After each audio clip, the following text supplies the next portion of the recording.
I'm just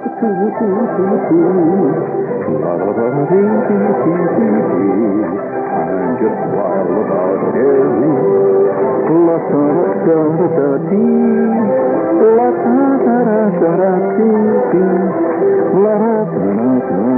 Ready for the candidate. I mean, what would a life in America do? What would it be like without an election, you know? Wouldn't it be dull? Election, automobile accidents, all those things are exciting. Bring it up there, please. Please. Let them bathe in their own juice.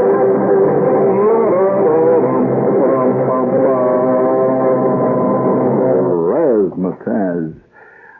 If you will, I want you to turn up the gain on that cheap little Japanese radio you have there. If you really want to blow out the transistors, you know. Well, yeah, you have to do that. No, not yet. You watch for hand cue. It'll be all right. Now, you have to do that occasionally. Maybe a lot of you people don't know that the transistors in a cheap radio need blowing out periodically the way sinuses need cleaning out. You didn't know that, huh? All right. Turn up the gain on that cheap old radio of yours, and we'll blow the sinuses and the transistors right out for you. And then the radio will sound 50% better. We sound great. All right, turn up the gain. There, that was good. Doesn't that feel good? Let's try it again. Once more. Let's try it again when you're ready.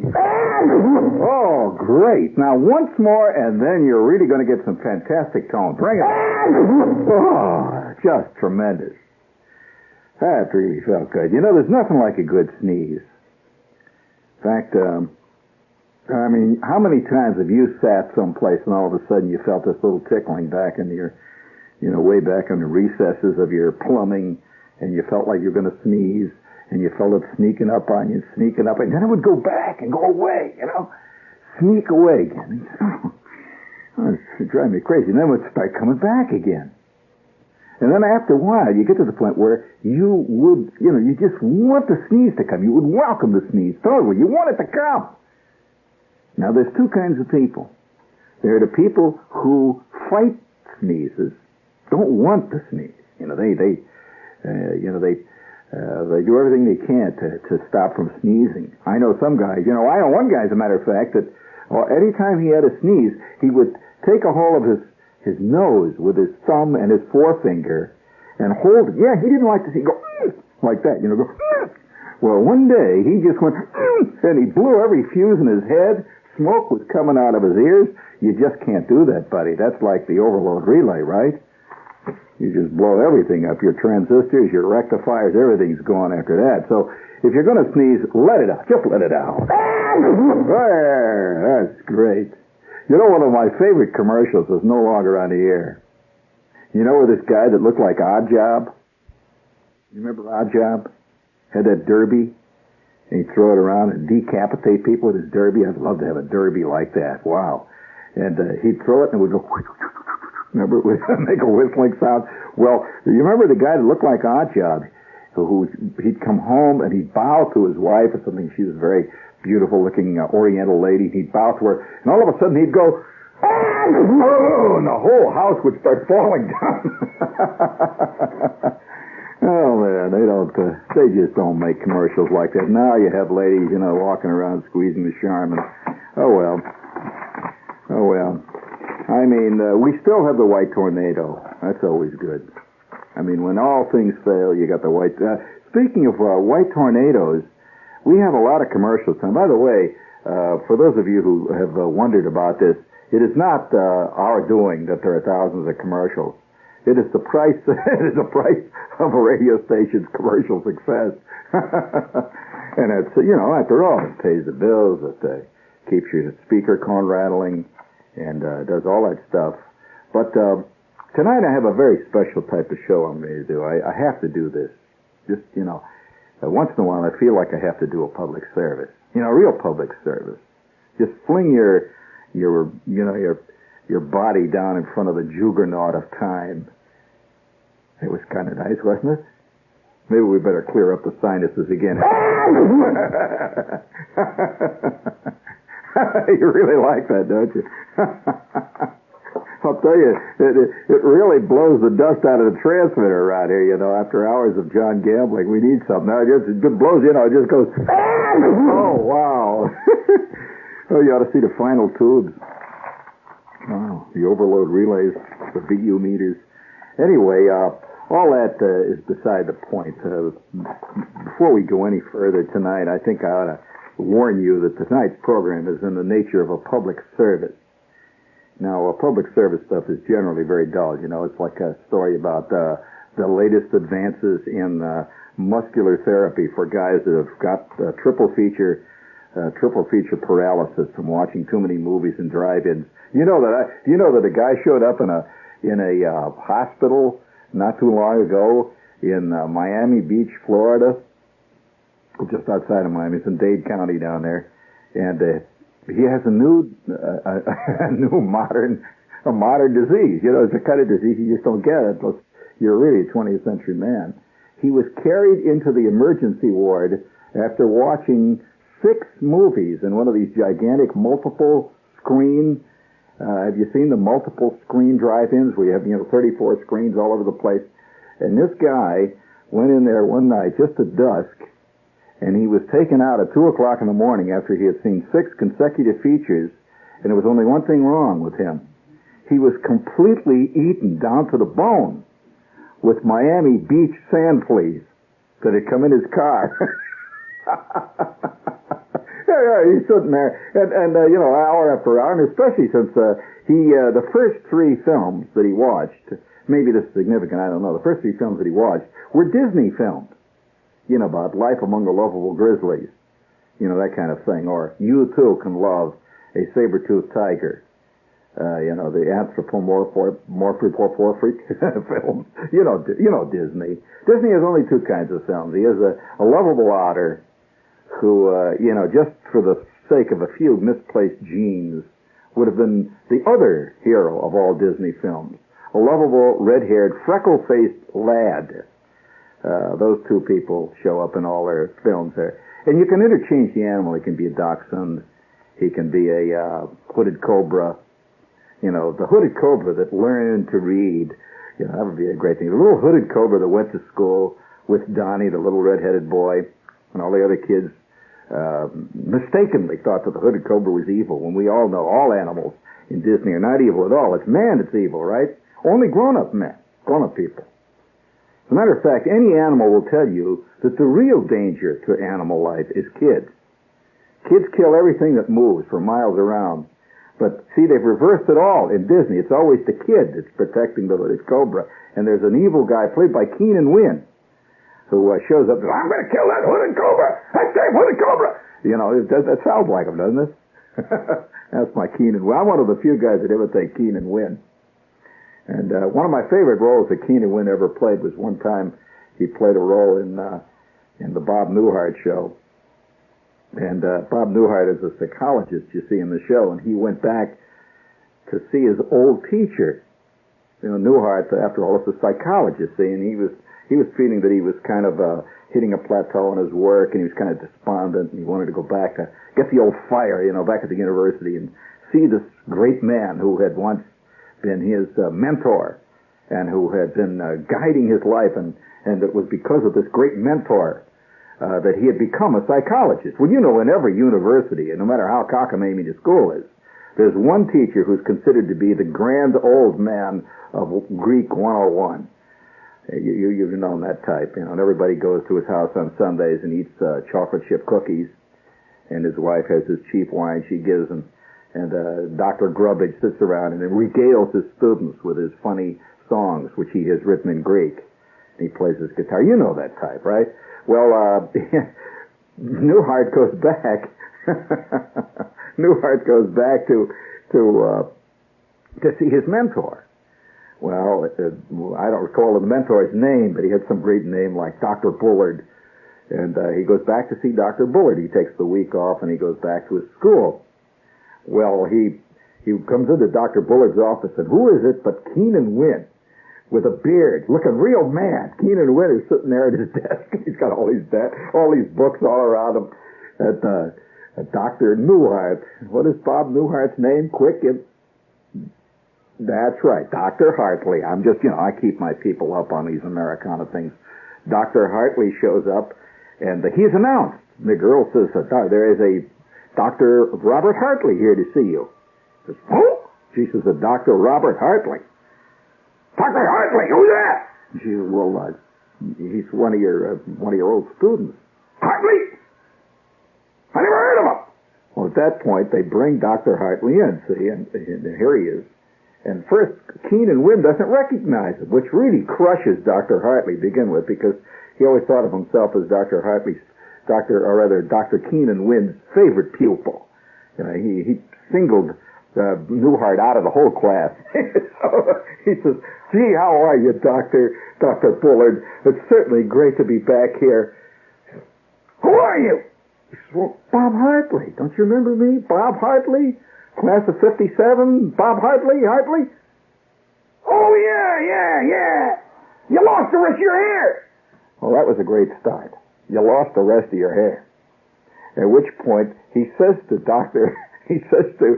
Bullard, Dr. Bullard, I just want to tell you, I'll come back. I'm out practicing today. I'm a psychologist and I'm practicing.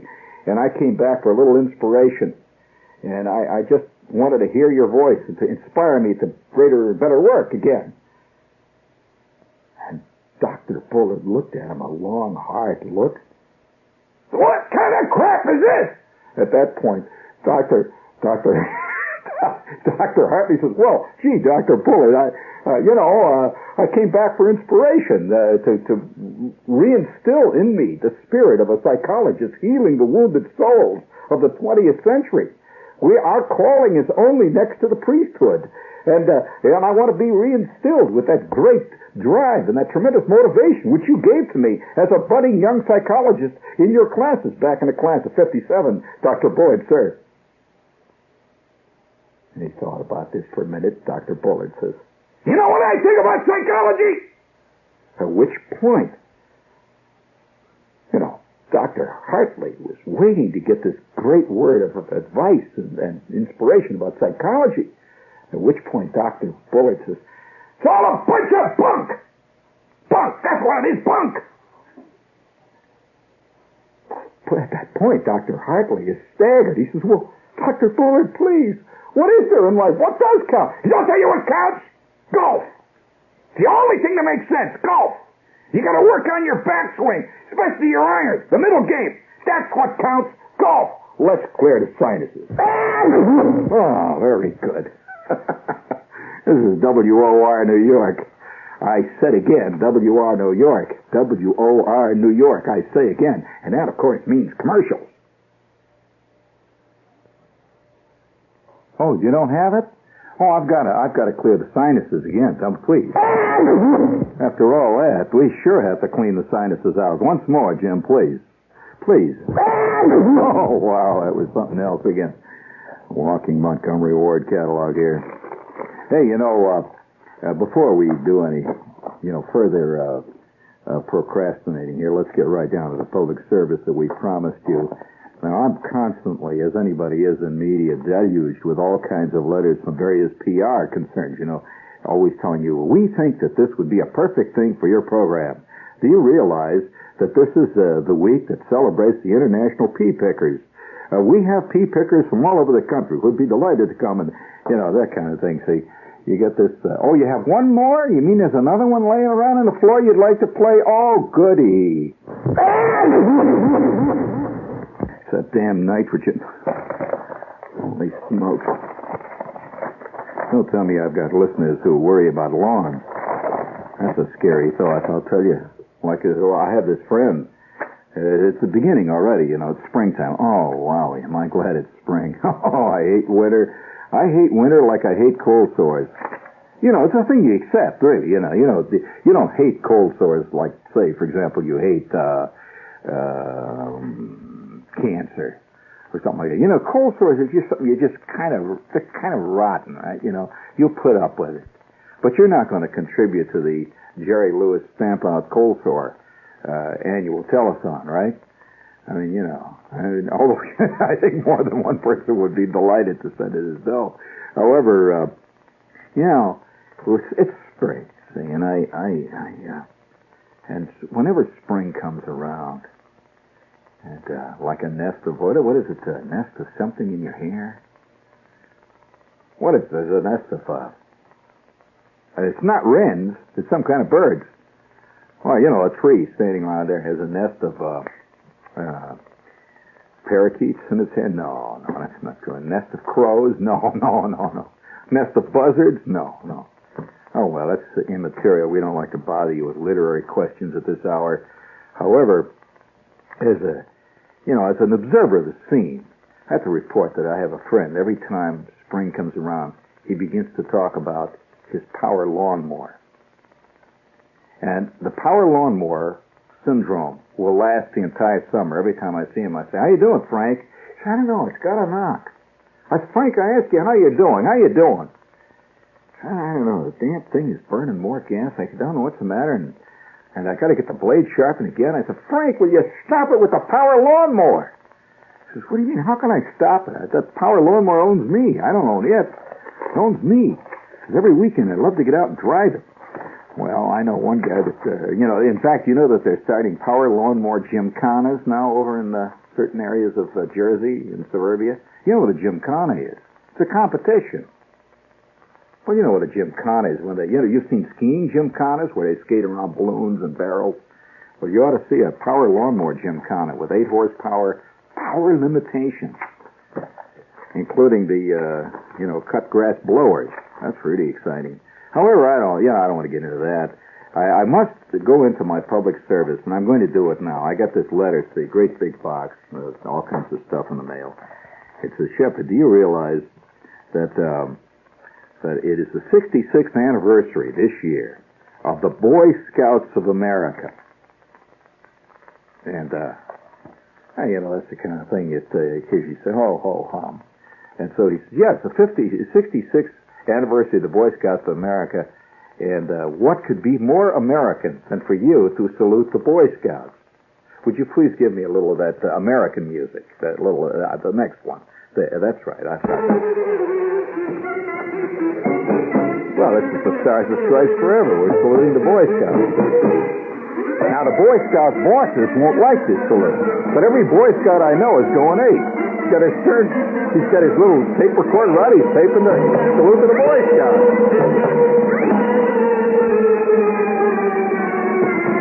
Hooray for road trails. Hooray for Troop 38. Hooray for Troop 9 and 10. 17 and 106. Hooray, hooray for the Beaver Patrol. And the moose and the elk and the weasel. Hooray for the sheep shank. I love the bowline and those birds and the bees.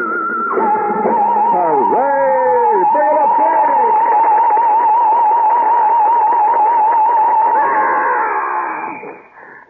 That's the salute to the Boy Scouts on their 66th anniversary. Hooray for the Woodcraft Merit Badge. Do you know that you can get, speaking of merit badges, so I always keep on my vast bookshelf of reference material the Boy Scout Handbook. Oh yes, so you can find out all kinds of things. For example, you can find out which way is north by reading your handbook. And a lot of guys I know, especially after 6 or 7 hours at Michael's Pub, would give almost anything to know which way is north. And they have a hell of a time. I know one guy that walked east, for 18 blocks till his hat was floating. Now, if he had known which way was north, it would not have happened. Now, the Boy Scout Handbook gives you that information. For example, do you know that which side of the tree does the moss grow on, class? The south side? The west side? You have 4 choices. It's a multiple choice question. The east side or the north side? Which is it? You can fill out your test there, A, B, C, and D. Okay, now I'll ask you another question. A Boy Scout is always, now here you have your choice. A, afraid of the dark. B, mad at everybody. C, ready for any action at any time. D, always prepared. Which is a Boy Scout?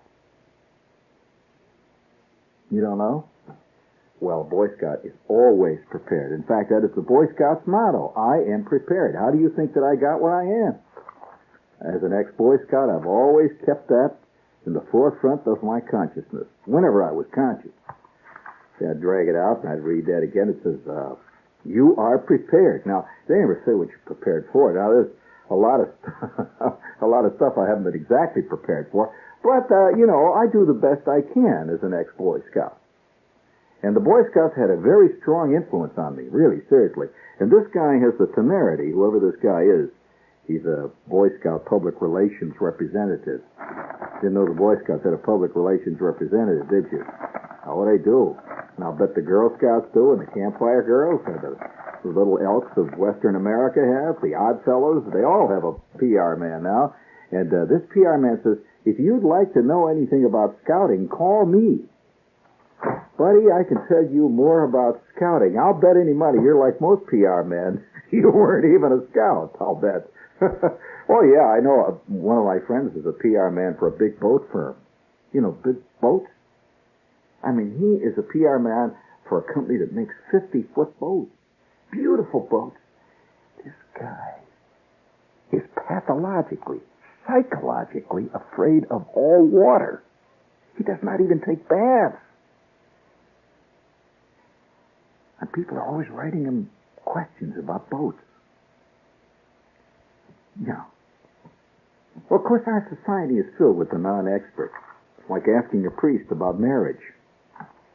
People are always doing that, too. So I never could figure that out, But nevertheless, the facts of life are, I can tell you a few things about scouting. And he goes on to say, of course, this is city scouting.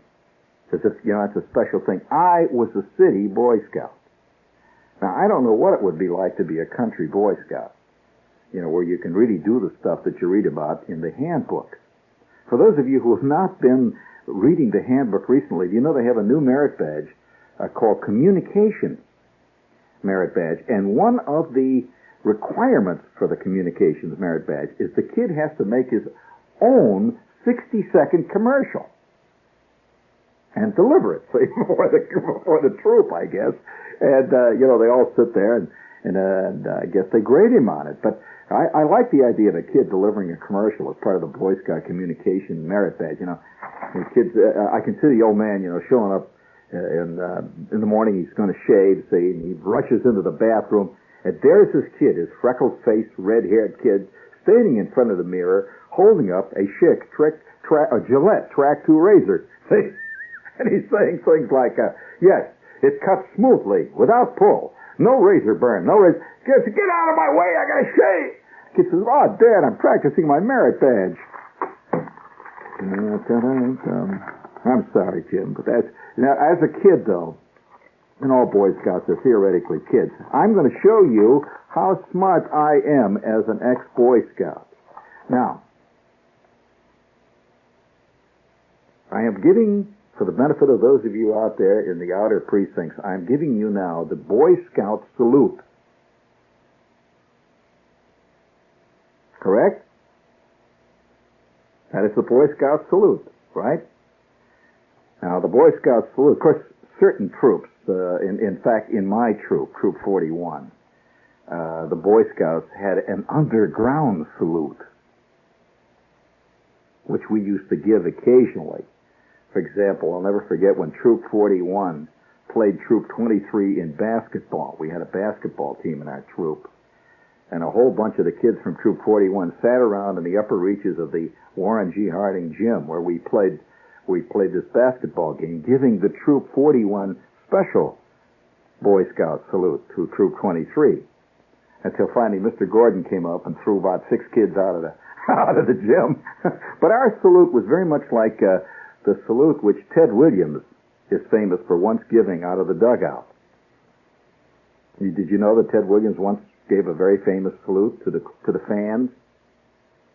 Oh yes, he was just way ahead of himself. If any ball player ever gave that today on national TV with Kurt Gowdy describing it, the guy would be overnight starring in every major porny film in the business.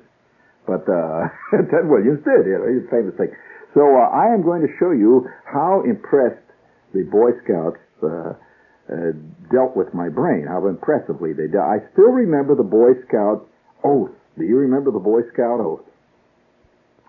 On my honor, I will do my best to do my duty to God and my country and to obey the Scout law, to help other people at all times, to keep myself physically strong, mentally awake, and morally straight. That was the Boy Scout oath. I even remember the Cub Scout oath. You want to hear the Cub Scout oath? See, you know, Cub Scout, you belong to a Cub pack. A wolf pack, like you have this little blue hat. I have one of these little blue hats with a triangle on it, yellow thing. I promise to do my best, to do my duty to God and my country, to be square and to obey the law of the pack. And then you used to howl like a wolf. Yeah, wolf pack. That's right, they'd howl. Did you ever hear them do that? You did. Well, we had a really dynamic troop. And one of the great experiences, though, that I had as a Boy Scout, I owe some of the... Now, you want to know what a Boy Scout troop is like in the city? Okay, well, here was a typical project. Mr. Gordon was our scoutmaster, and I was in the Moose Patrol. And you know, we had a junior patrol leader. We had a patrol leader. I'll bet you don't remember what the insignia of the patrol leader is. He wears a little patch. A little green, yeah, right? Okay. So one day, Mr. Gordon said at our troop, he says, we're going to have this big project. And this Saturday, fellows, this Saturday, we're going to really go over the top here in Troop 41. Beginning at 8 a.m. Saturday morning and continuing through 6 p.m. that Sunday night, Troop 41, with my brother's pickup truck and my brother-in-law's pickup truck, we're going to drive all over town and collect old newspapers. At which point we will sell these newspapers to buy something really special for Boy Scout Troop 41. And that's what we did. We drove around all day long. Do you ever do it? You remember any projects you were in? And we were in these trucks, see. Mr. Gordon's brother-in-law was kind of a fat guy that smelled of beer. It's kind of funny. And he had this big Dodge truck. And me and Schwartz and Fleck and Bruner and Jack Martin and Stanley Roper, all the guys from the troop, were sitting in the back of the truck. And we went to each block. We'd drive to a block, and we would fan out like locusts. And we would go up on the steps of each house. Each kid would take about 3 houses and went up, and you'd knock on the door. See? And the door would open. Each kid was wearing, by the way, what part of a Boy Scout uniform he had. Now, there was only about 6 kids in the troop. They had the whole tick. Now, I had a hat. Boy, a really great Boy Scout hat. And I had a neckerchief. You know, the neckerchief. And our troop's colors was gold and purple. And I had this head of a mountain goat, which I had carved as one of my wood carving things to make a neckerchief slide. See, and I'd go up and knock on the door. And I'll never forget. About 8 a.m. we started out. About 8:05, I ran into my first reef in the seas of soliciting for free papers. Knock on the door. I knock on the door. You know, kids are very persistent. You know, a real civilized person will knock on the door, and if he knocks twice and nobody shows up, he goes. But a kid won't, you know. A kid goes, you know, like that, see? I kept knocking on the door. Finally, the door opened. After about 18 knocks, the door opened, and here's a guy standing there. He's got stubble all over his face, and he's got an old bathrobe on, and this great wave of used bourbon smell come out. Just woo out of the house. I recognize this because he smells like my Uncle Carl smelled. And, you know, great wave. And he looks out, and his eyes look like 2 little tiny fried eggs. And he looks at me, and he says, what do you want? And he takes one look at my carved mountain goat neckerchief slide. And I could see he focuses, what the hell, it's like he doesn't believe he's even conscious. And he's seeing a carved mountain goat. And he looks at it, and he says, get away, get away. And he swats at it like he's swatting at a fly. He's hitting me. He says, get out, what is that thing you're on the neck? Get away. He sits there, I says, can I have some free papers? I'm from Get away. He slams the door. Well, now what does a kid do under that circumstance? Does he leave? No. Just like that. Well, Well, I kept knocking on the door. Well, I'm just leaving finally after 20 minutes of knocking on this guy's door. The truck is already halfway down the next block when I hear the police coming. Well, that morning, Troop 41 collected 17 tons of newspapers, which we took hour after hour back to the back to the junkyard where George the Greek would buy the papers for what, 2 cents a ton, something like that. And so we'd take a whole truckload of papers. It took us 18 hours to collect. We'd go back, and he'd unload it and give Mr. Gorton 8 cents. Well, we did this hour after hour, late into the night. And people have a surprising amount of used newspapers in their basement. Once in a while, you hit a guy that his whole basement is filled with newspapers. And, you know, he looks at you like a god and said, "Oh, my God, you're going to take my papers." And we'd unload all this guy's papers, and the mice are running out, and the guy's got owls in the basement, and toadstools growing up on the newspapers. In fact, we brought back newspapers that described the fall of Gettysburg.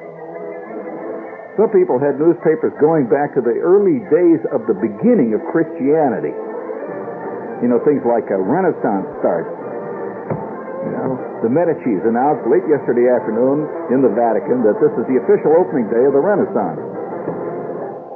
And after it was all over, what did Troop 41 buy? What do you think we bought? We bought a set of signal flags, wig-wag signal flags, which we hung up on the wall in the church basement where we met.